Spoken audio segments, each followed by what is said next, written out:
Time now for past picks. Let's take a look at the first one, David. iShares Nasdaq Biotech Index, so the IBB. Yeah, so we are thematic investors.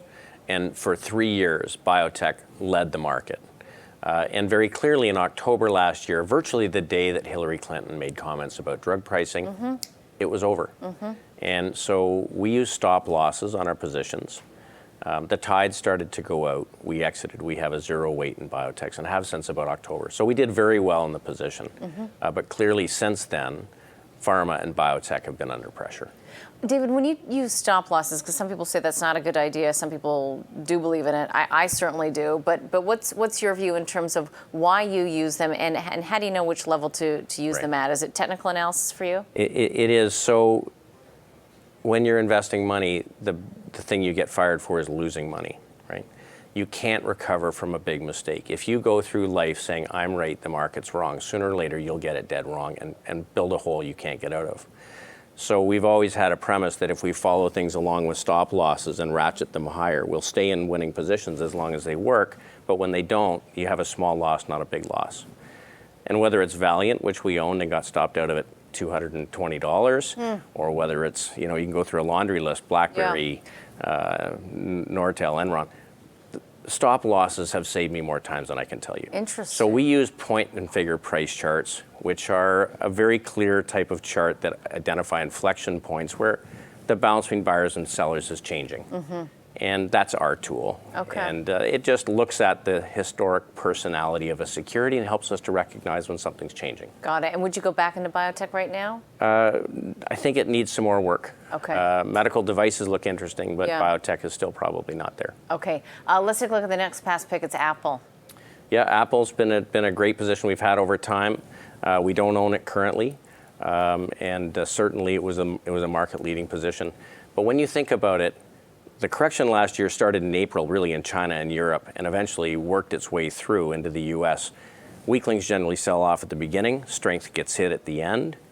U.S. was the strongest market, so a lot of positions came out of the portfolio. Heading into January, we were about 60% cash.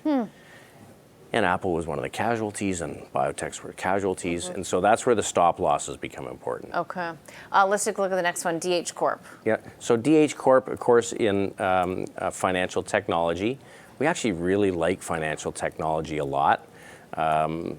Visa would be an example of that. Again, all of these companies came under pressure in October. We don't own DH right now, but did very well with the position while we owned it.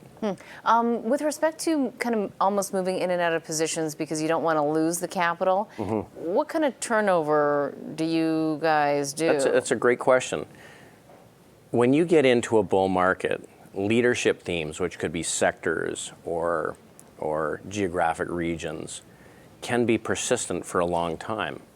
So technology and consumer and healthcare led for the last 2 years leading up to the correction we went through at Christmas. So we have over time, if you looked at it, our portfolio's turned over about once every 1.7 years.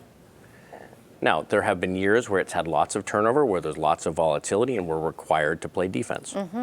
There's been years where you have very little turnover when you wind up in a trending market. I would argue, as we go forward here, it's likely that we are going to have very persistent leadership in this market.